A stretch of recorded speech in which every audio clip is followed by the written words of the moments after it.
السلام عليكم بنات، لاباس عليكم؟ عشاكم مبروكه. نتمنى تكونوا فرحانين، تكونوا كدوزوا هاد الايام مباركه بصحيحه وبسلامه، والله يفرجيها للجميع ويفرحكم باللي تمنيتو في خاطركم. عندي فيديو جديد ان شاء الله فيه جوج رشيمات ديال العيد خفافين وزوينين، نتمنى انهم يعجبوكم.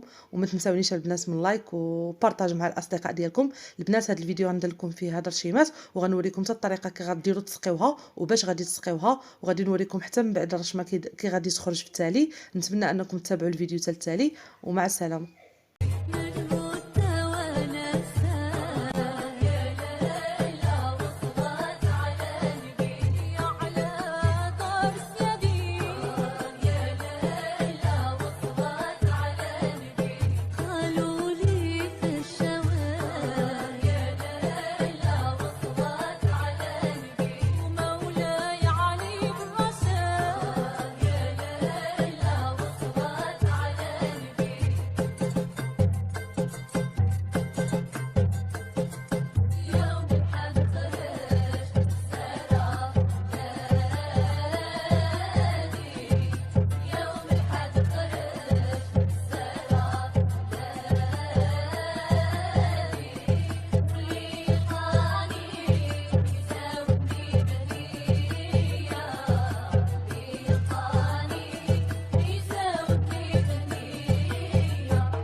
البنات من بعد ما تساليو النقش ديالكم كتخليوه ضروري تيبس مزيان. خديت للبنات الاتاي طبختو مزيان، درت معاه السكر وشويه د البزار به كنسقي الحنه.